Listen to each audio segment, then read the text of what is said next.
Games of गद्दी देख रहे हैं, आपके साथ मैं हूं चांदनी धवन और बात करेंगे यूपी में चुनावी राग अपने परवान पर है। टिकट के लिए जद्दोजहद और सीट पक्की करने की जुगत में लगे नेताओं का आना जाना शुरू हो गया है और इसी बीच बीजेपी में 5 साल सत्ता सुख भोगने के बाद कई नेताओं ने समाजवादी पार्टी का दामन थाम लिया है। जाहिर है पाला बदलते ही नेताओं के सुर में बदलाव भी लाजमी है। हम बात कर रहे हैं स्वामी प्रसाद मौर्य एंड कंपनी की, जिन्होंने आज समाजवादी पार्टी का दामन थाम लिया।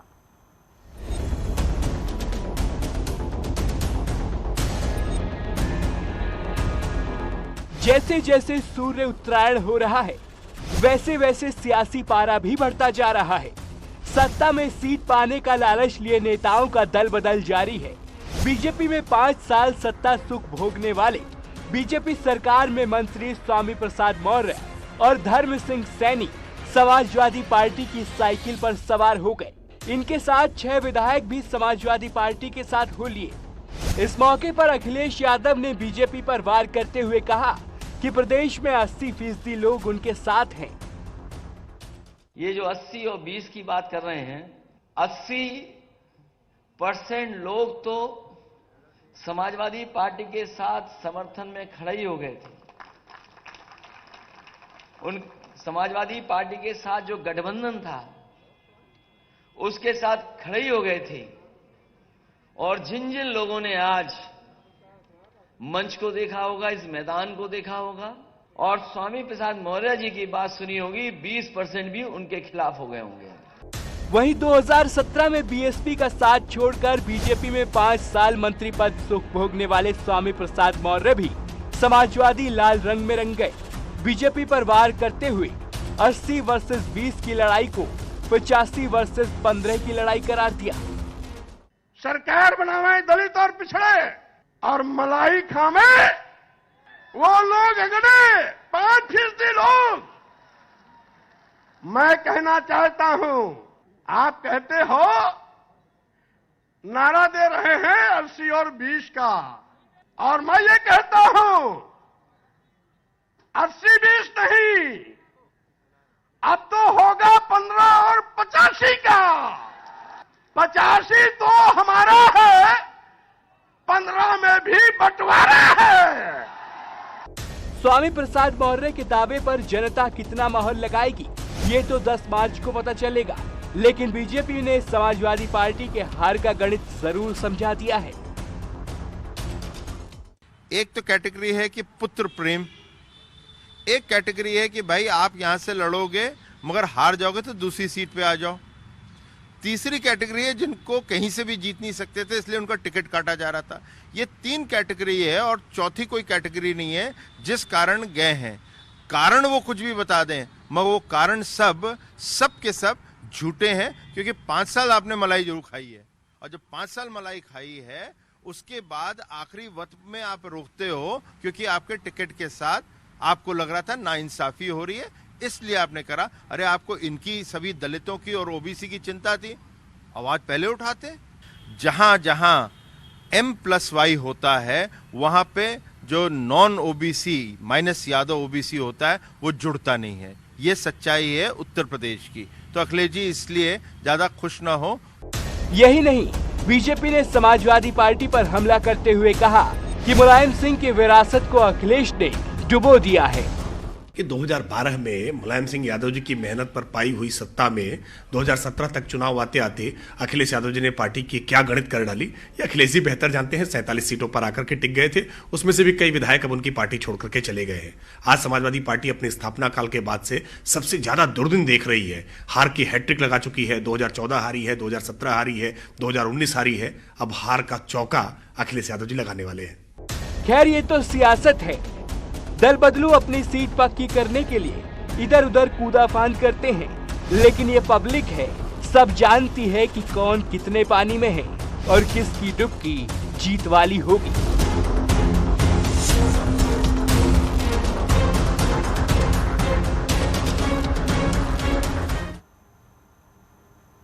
और चलिए अब आपको बताते हैं कि कौन से मंत्री और कौन से विधायक बीजेपी का दामन छोड़ के सपा में शामिल हो गए, यानी कि समाजवादी पार्टी की साइकिल पर सवार हो गए। अब आपको समझाते हैं ये कि बीजेपी छोड़ एसपी में कौन से नेता शामिल हुए हैं। मंत्री स्वामी प्रसाद मौर्य, मंत्री डॉक्टर धर्म सिंह सैनी जिन्होंने सपा में चले गए हैं, विधायक भगवती सागर जो कि समाजवादी पार्टी में शामिल हो गए, विधायक विनय शाक्त जो है ये भी समाजवादी पार्टी में शामिल हो गए, रोशन लाल वर्मा विधायक ये भी जो है वो समाजवादी पार्टी में शामिल हो गए हैं, डॉक्टर मुकेश वर्मा विधायक जो है ये भी बीजेपी का दामन छोड़ के आपको बता दें कि समाजवादी पार्टी में शामिल हो गए हैं। तो ये वो लिस्ट है, ये वो नाम है जिन्होंने बीजेपी का दामन छोड़ दिया है और अब 2022 की नैया पार लगाने के लिए ये पहुंच चुके हैं समाजवादी पार्टी में। इसी के साथ चलिए बात करते हैं कि एसपी पर बीजेपी के प्रदेश अध्यक्ष स्वतंत्र देव सिंह ने वार किया है। स्वतंत्र देव सिंह ने लिखा है कि सपा ने अपने उम्मीदवारों की पहली सूची से साबित कर दिया है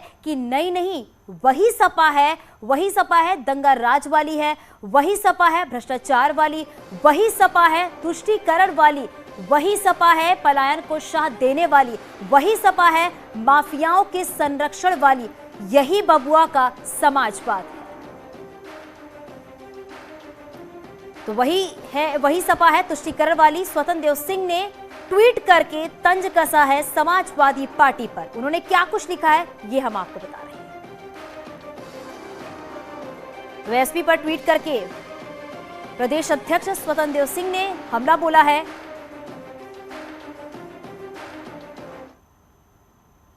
समाजवादी पार्टी की वर्चुअल प्रेस कॉन्फ्रेंस पर कानून का शिकंजा कसने जा रहा है। लखनऊ में आज बीजेपी से पाला बदलकर जाने वाले नेताओं की ज्वाइनिंग के दौरान जुड़ी भीड़ को लेकर लखनऊ पुलिस ने कोरोना प्रोटोकॉल को देखते हुए आपको बता दें कि एफआईआर दर्ज की है।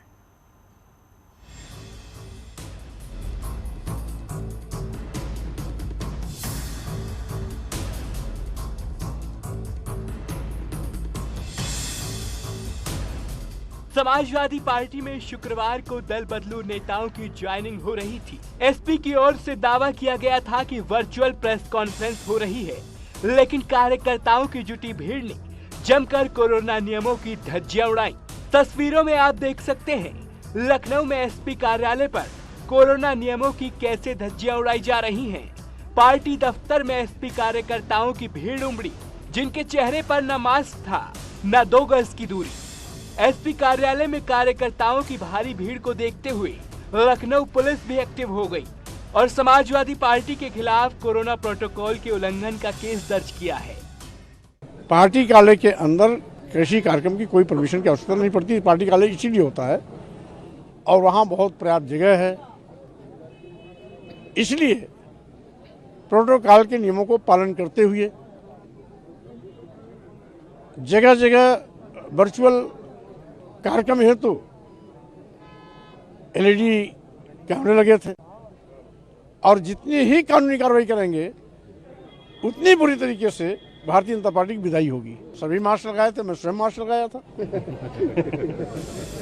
हालांकि स्वामी जी के पास अब भी 5 लोगों से ज्यादा मौजूद हैं और इनके चेहरे पर न मास्क है और न 2 गज की दूरी। खैर, पुलिस ने केस दर्ज कर लिया है, जिसकी जांच के बाद रिपोर्ट आएगी। और अब बात करते हैं मकर संक्रांति के मौके पर सीएम योगी ने गोरखपुर के झुंगिया गेट इलाके में दलित के घर सहभोज किया है। सीएम योगी ने विपक्ष पर वार करते हुए कहा कि वंशवाद और भ्रष्टाचार में लिप्त लोग सामाजिक न्याय को नहीं समझ सकते हैं। वहीं विपक्ष ने सीएम योगी के सहभोज पर पलटवार किया है।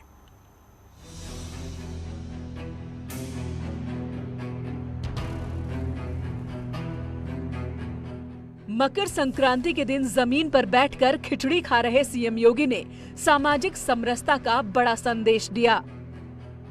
गोरखपुर के झुंगिया गेट इलाके में दलित समाज के अमृतलाल भारती के घर सीएम योगी सहभोज में शामिल हुए। यहां कोविड प्रोटोकॉल का पालन करते हुए सीएम योगी ने जमीन पर बैठकर प्रेम भाव से खिचड़ी खाई और अपने दादा गुरु महंत दिग्विजयनाथ और गुरु महंत अवैधनाथ की परंपरा को मजबूत किया। विपक्ष पर वार करते हुए सीएम योगी ने कहा कि समाज के हर तबके को न्याय दिलाना ही बीजेपी की परंपरा है। वंशवाद और परिवारवाद की राजनीति करने वाले सामाजिक न्याय के समर्थक नहीं हो सकते। दूसरा, भ्रष्टाचार जिनके जीन्स का हिस्सा हो वे सामाजिक न्याय की लड़ाई नहीं लड़ सकते। सामाजिक न्याय यही है बिना भेदभाव के समाज के प्रत्येक तबके को शासन की योजना का लाभ मिले। इतना ही नहीं, सीएम योगी ने विपक्ष पर हमला किया और कहा कि जो लोग वंशवाद और भ्रष्टाचार को बढ़ाने में जुटे हैं उनसे सामाजिक न्याय की उम्मीद नहीं की जा सकती। इन गरीबों के हक को हड़पना उनके लिए अपना जन्मसिद्ध अधिकार है और इसी को अगर वे सामाजिक न्याय कहते हैं तो मुझे लगता है सामाजिक न्याय नहीं, ये सामाजिक शोषण है। हमें फर्क महसूस करना पड़ेगा सामाजिक न्याय और सामाजिक शोषण में कि जो लोग गरीबों का हक छीनते थे, डकैती डालते थे, पेशेवर अपराधियों को अपना शागिर्द बनाते थे, जब वे पेशेवर माफिया और अपराधी प्रदेश के अंदर गरीबों के मकानों पर कब्जा करते थे, दलितों की बस्तियों पर कब्जा करते थे, बुलडोजर चलाते थे, उनकी जमीनों पर जबरदस्ती उन्हें हड़पने का कार्य करते थे, तब इन लोगों की कहीं से मुंह से आवाज नहीं निकलती थी। चुनावी सरगर्मी तेज है, ऐसे में सीएम योगी का दलित के घर खाने पर जाना विपक्ष को अच्छा नहीं लगा और इसलिए सहभोज पर सियासी बाण छोड़ दिया। तब आपकी दलित के लिए प्रेम कहां चला गया था जब हाथरस की दलित बेटी को रात के अंधेरे में पेट्रोल डाल के उसका अंतिम संस्कार बिना उसके माँ बाप के परमिशन के कर दिया गया था। तब तो आपको दलितों की याद नहीं आई, तब तो आप चुप रहे, मौन रहे, धृतराष्ट्र बने देखते रहे। आज चूंकि चुनाव आ गया है, आपको लगता है कि चलो वोट की फसल काटनी है तो फोटो खिंचवाने जाके दलित के यहाँ खाना खा के, लेकिन 5 साल तक आपने दलितों पे जो अन्याय हुआ है वो भूला नहीं है। आपको जवाब मिलेगा दलितों की तरफ से वोट के माध्यम से, करारा जवाब मिलेगा और 2022 में भारतीय जनता पार्टी को यही लोग हराएंगे। यूपी में जाति की सियासत नई नहीं है, हर पार्टी अलग अलग जातियों को अपना वोट बैंक समझती है, इसलिए सीएम योगी के दलित के घर भोजन करने पर सियासत तो लाजमी है। Bureau report, news 18। Uttarakhand BJP में टिकटों को लेकर मंथन शुरू हो गया है। शनिवार को पार्टी ने कोर ग्रुप के साथ ही चुनाव समिति की मीटिंग बुलाई है, जिसमें दावेदारों का पैनल तैयार किया जाएगा और फिर दिल्ली से फाइनल नामों की घोषणा होगी।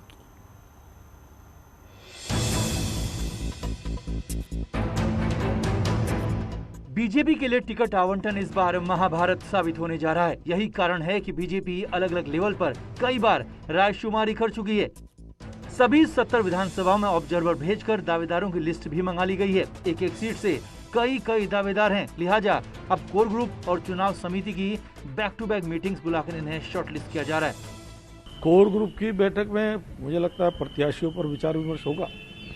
जो रायशुमारी आई है उसके जो पैनल बनेंगे, और चुनाव समिति की बैठक में आगामी जो चुनाव लड़ना है सारा, उसकी जो तैयारी है उसकी समीक्षा होगी।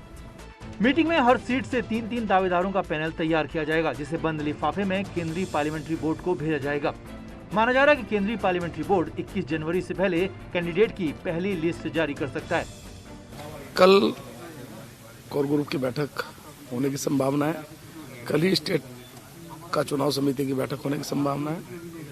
परसों हम लोग दिल्ली जाएंगे, दिल्ली भी बातचीत होगी, उसके बाद फिर केंद्रीय पार्लियामेंट्री बोर्ड होगा, तो उसके बाद जो केंद्रीय पार्लियामेंट्री बोर्ड तय करेगा तब हम घोषित करेंगे। यूपी के बगाव से डरी बीजेपी उत्तराखंड में फूंक फूंक कर कदम रख रही है। करीब दर्जन भर सीटें उसके लिए परेशानी का सबब बनी हुई है, जिसमें लैंसडौन, कोटद्वार, रायपुर, भीमताल, केदारनाथ जैसी सीटें तो शामिल हैं। साथ ही साथ पूर्व सीएम त्रिवेंद्र रावत की डोईवाला सीट पर भी तस्वीर साफ नहीं है। देहरादून से न्यूज़ 18 के लिए सुनील प्रभात की रिपोर्ट। और वक्त तो चला छोटे से ब्रेक का, चलते लौटते हैं।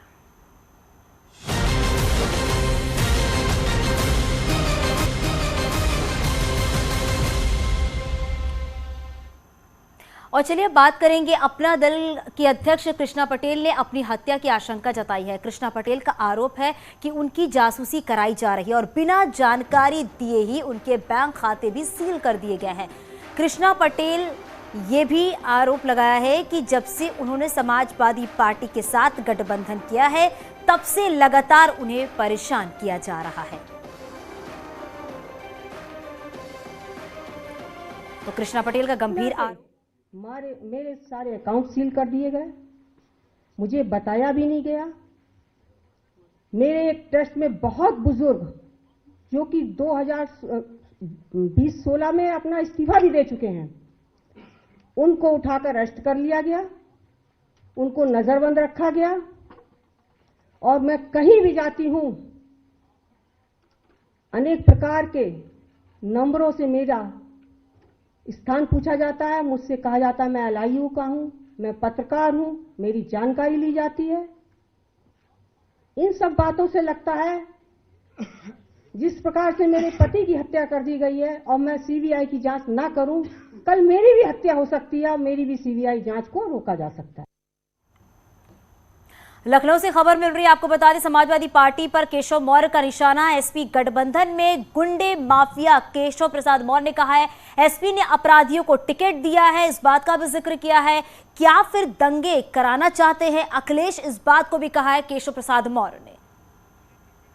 तो आपको बता दें कि ये बड़ा निशाना केशव मौर्य का, ये बड़ा ऐलान, एसपी गठबंधन में गुंडे माफिया हैं। केशव प्रसाद मौर्य ने कहा है एसपी ने अपराधियों को टिकट दिया है। तो केशव मौर्य ने एसपी पर निशाना साधा है। फिर दंगे कराना चाहते हैं अखिलेश, केशव मौर्य ने कहा है। तो केशव मौर्य का एसपी पर निशाना। गठबंधन की जो लिस्ट जारी हुई है उसे देख करके मैं ही नहीं, पूरा उत्तर प्रदेश चौकन्ना हो गया है, चौंक गया है। 2017 से पहले जो पश्चिम उत्तर प्रदेश की विशेष तौर से स्थिति थी, यह टेलर दिखाने का काम किया गया है पहली लिस्ट के माध्यम से कि हम अपराधियों, माफियाओं, दंगाइयों का साथ नहीं छोड़ सकते। यह श्री अखिलेश यादव जी का स्पष्ट संदेश है। समाजवादी पार्टी की सरकार बनाने के सपने का मतलब है फिर से दंगा राज, फिर से गुंडा राज, फिर से अपराधी राज। भारतीय जनता पार्टी की ओर से मैं उत्तर प्रदेश के लिए जो समाजवादी पार्टी गठबंधन की पहली लिस्ट जारी की गई है, उस लिस्ट को देख करके जिसमें बड़े बड़े खूंखार अपराधियों के नाम हैं और उन अपराधियों के ऊपर जिनके ऊपर किसी के ऊपर 20, किसी के ऊपर 30, किसी के ऊपर 40 मुकदमे दर्ज हैं, उन अपराधियों को टिकट दे करके श्री अखिलेश यादव जी आप अपने गठबंधन से उत्तर प्रदेश की जनता को क्या संदेश देना चाहते हो? क्या आप फिर से मुजफ्फरनगर दंगे की वापसी चाहते हो?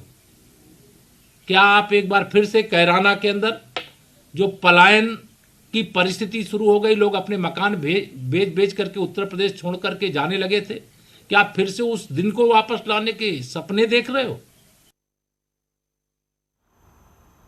और यहां रुकेंगे छोटे से ब्रेक के लिए।